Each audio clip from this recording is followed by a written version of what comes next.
Richard Franklin Speck, the crime of the century. Endless hours of terror. After killing the first girl, he had nothing to lose to kill any of the rest of them. She had a stab wound in her heart. She was dead. Multiple stab wounds in her back. When I turned her body over, she had a large slash wound in her throat. Speck had taken her blouse and torn it to strips, and she was strangled to death. That man does not deserve to live. Please, when the parole hearing comes up, we don't want Speck out. Hard copy, Monday, November 12th, 1990. A chilling crime that stunned Chicago and the entire country. The Richard Speck Murders. Tonight, a special edition presented by our guest host, the distinguished actor, Robert Lansing. I'm in Chicago, a city known for its architecture, its politics, and its crime. On July 13th, 1966, Chicago was in the throes of a long, hot summer, rioting blanketed a 140-block area on the west side. And Mayor Daley had the governor call out the National Guard. On this block, around 10 miles southeast of where the riots were happening, people were largely unaffected by what was going on the west side. Here, life went on as usual, quietly, peacefully. People here were talking about how their beloved White Sox were in 6th place, very much unlike them, and of course, how the dreaded Cubs were in 10th place as usual. The people from this neighborhood were thinking of going to see the latest James Bond movie, Thunderball. Or maybe they were wondering how long rookie Dick Butkus of the Chicago Bears would be in the National Guard and out of training camp. On the block, things were normal. But a drifter named Richard Speck, armed with a knife and a gun, was going to change all that. On the night of July 13th, 1966, Richard Speck would begin a killing frenzy right here in this townhouse that would not end until early the next morning. And when it was over, 8 women nurses would be brutally murdered, strangled, mutilated, stabbed to death. And the way that we comprehend crime would change forever. What people thought could never happen here, happened here. This was the crime of the century.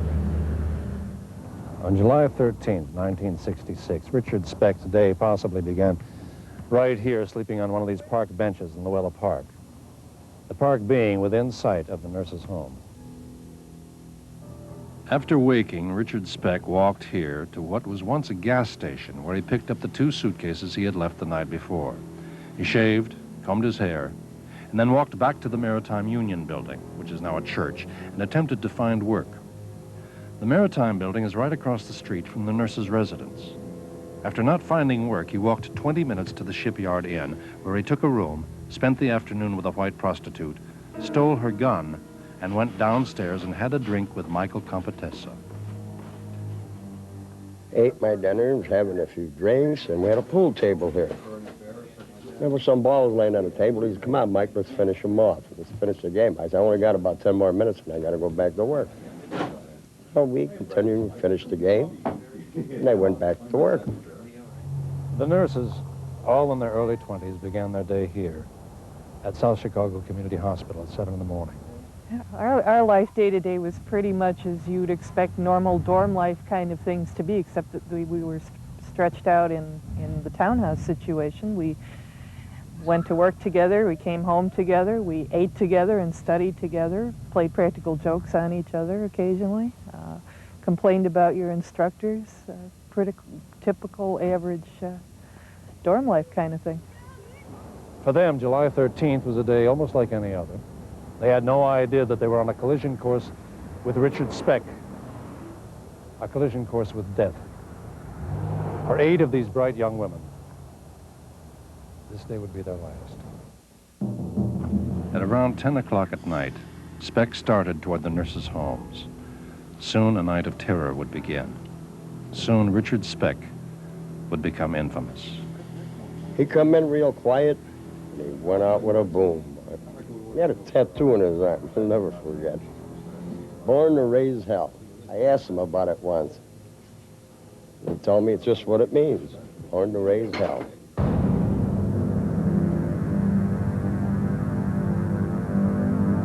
In 5 relentless hours, Speck would redefine our sense of horror and our understanding of one man's capacity for violence. We'll return in a moment. It is not for children.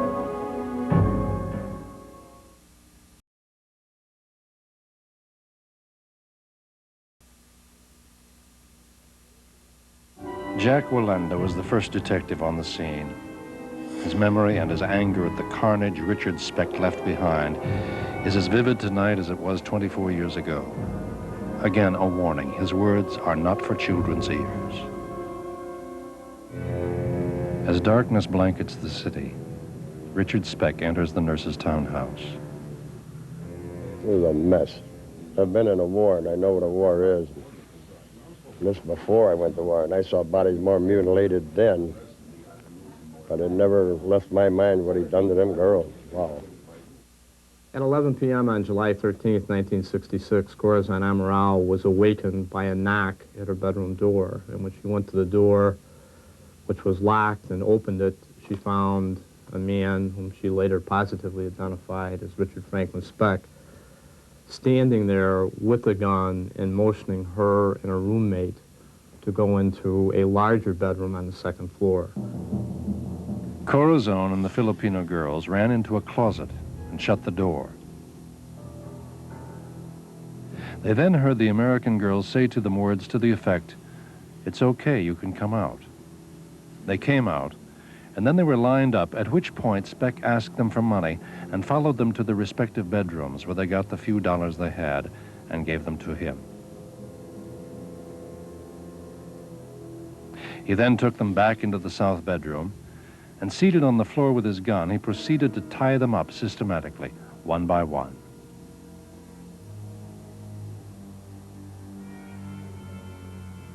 Then another girl came home from a date, and she was tied up. And then he began with the first victim, taking her out of the room into an empty bedroom. I found Pam in the front northeast bedroom, laying on her back with her panties pulled down partially, as it appeared that somebody wanted to try to molest her, but she had a stab wound in her heart, and of course she was dead. Then 2 girls came into the bedroom where Corazon and the remaining nurses were tied. Speck raced in with the gun and said, "You two, come here. Come here." Susie Ferris was laying next to Mary Ann Jordan and Pam Wilking, and Sue Ferris had a multiple stab wounds in her back as if you took a knife and just kept stabbing all over her back, and she had one in the side of her eye. After a period of 20 to 30 minutes, Richard Speck again returned to the bedroom and took what was now the 4th nurse out of the room. Nina was strangled to death, and she was laying on her bed, spread eagle. Corazon and 3 of the other remaining nurses desperately try to hide from Richard Speck. They reposition themselves in the bedroom. When he returns, Corazon watches from under the bed as first one nurse is dragged, and then as another is carried out of the south bedroom and to their deaths. Valentina Pashon was laying on top of Merlita Gargula, and Pashon had been strangled. And Merlita, when I turned her body over, she had a large slash wound in her throat where you could take the side of your hand and place it in there. One of the remaining nurses says, "Please untie my legs." Speck does, and leads her out of the bedroom. Pat Matusik was strangled to death. Speck then returns and proceeds to go over to the bed where he had placed one nurse earlier, unbinds her legs, pulls off her blue jeans. When Corazon looks up, she sees Richard Speck on top of her. Gloria Jean Davy had been raped, and she was strangled to death where Speck had taken her blouse and tore it into strips and took a part of that blouse and tied her so tight around her neck that when I tried to loosen up, I had a hard time putting my finger between her neck to take a knife to cut the ligature off. Corazon, desperately trying to escape from view, slithers from beneath one bed to another. She then begins to pray. He done it one at a time. Took him out of the room, talked to him and killed him, went and got another one, according to the way the police said he'd done it, which was sensible. He did butcher him.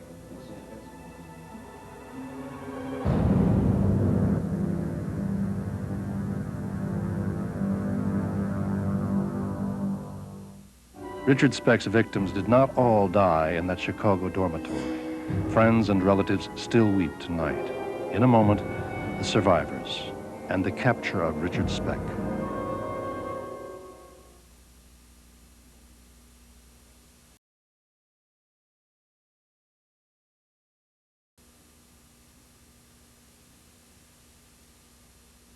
Richard Speck, in the hours after his heinous crime, was at large somewhere in Chicago, and the urgent need to catch him was critical. After killing the first girl, he had nothing to lose to kill any of the rest of them.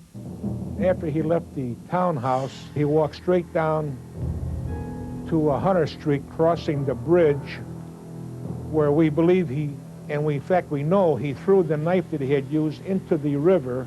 After he threw the knife into the river, he walked to 99th Street and then walked over to the shipyard into his room. While Speck sleeps in his room, the alarm clock goes off in the townhouse. An alarm clock that should have started another normal day for the nurses. Corazon heard the alarm go off at 5 in the morning. She got out of the room, ran to her own bedroom, saw the bodies of 3 of her colleagues dead in blood on the floor, pushed open the window and climbed out on the ledge where she called for help. And after a while, Judy Dickton, a nurse who lived 2 doors away, heard the noise. I ran down the front stairs out the door, looked up towards the other condo where the student nurses were at, and found Cora crouched in the corner of the ledge, wanting to jump down onto the ground. I proceeded to tell her to go back in through the window that she came out of.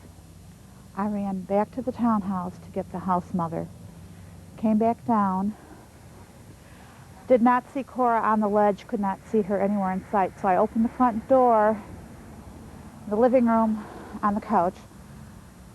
I saw the first body of one of my classmates. Cora was standing at the top of the stairs, absolutely petrified to come down the stairs. She was just clinging to the railing. I literally had to pull her hands off the railing and bring her downstairs. She was afraid the killer was still in the townhouse at the time. Proceeded to take her into our townhouse. By that time, everyone in the townhouse was up and out the door, and within seconds the police were here. The house mother had called, and police were already on their way, driving down the street and discovered the crime. After the bodies were found, we went to the Maritime Union Hall, which was across the way from the townhouse. And when we interviewed the manager of the Seamen's Hall, he remembered a person coming in of Speck's description, and thank God he had not submitted the photograph, but he had thrown it into a wastepaper basket, a little one-by-one snapshot, and he gave to us, and that was shown to Cora with numerous other photographs, and she picked that one out, saying this was the man that had committed the crimes and came into our house. The manhunt was beginning. Speck awoke and went to Eddie and Cooney's Tavern at 95th and Ewing in Chicago. There he heard a report on the radio about the crimes and fled to the north side, where he ended up here at the Raleigh Hotel. When he was shacked up with this black prostitute at the hotel, after he got through with the prostitute, and evidently he must have been pretty rough with her, she went down and told the night clerk that the fellow, whatever room she was in, had a gun. So he called the police, and a squad come over and went up to the room where he was laying in bed, and they found the gun underneath the pillow of his bed, but they never recognized him. Richard Franklin Speck ended up here in what was once the heart of Chicago's Skid Row district, a 90-cent-a-day hotel. And here he tried to kill himself by slitting his wrists and the inside of his elbow. Then afterwards, when he was being treated at a Cook County hospital, his Born to Raise Hell tattoo gave him away. We walked in, we just circled his bed and turned around and walked right out the door again. We never stopped to talk to him. We were fearful that if we did, that he was under sedation, that we could lose the case. Trying to question him about the crime. Cora had identified him the first time through looking at the glass window, which was in the door of his room, and said, "That is the man." And then she also positively identified him in open court. I think the evidence against Speck was overwhelming. I mean, they had his fingerprints, they had an eyewitness, and most tellingly, the jury, after a 6-week trial, required only like 49 minutes to vote the death penalty. In 1973, the Supreme Court reversed the death penalty. Speck still lives in prison. His crime still affects all of us. It was heartbreaking to have to deal with the families because of the enormity of their loss. They happened so suddenly, so needlessly, in such a shocking and tragic matter. And I know that in the intervening 24 years that their sorrow has never been alleviated. It's just absolutely tragic. When I pray, I talk to her. I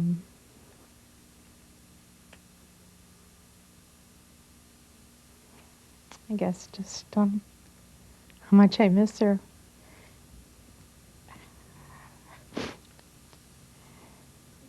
And how sorry I am that she couldn't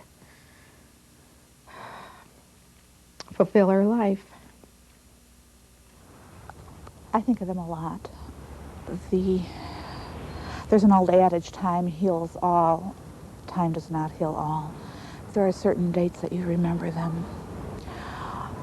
For the first year or 2 or 3 or 5, I really don't remember. I could be ironing my uniform and literally burn the uniform because I would have a vision of what had happened there, the way I found the girls.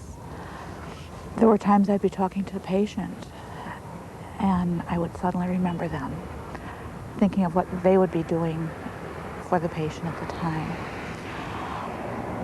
When I had my first child, I was very excited. And several hours after I delivered the baby, I was very sad because I thought all these girls were cheated out of this one great pleasure of giving birth to a child. Same way on my wedding day. I knew that these parents were cheated out of walking their daughters down the aisle. They would never be able to replace that. I don't think the man will ever get out of the penitentiary.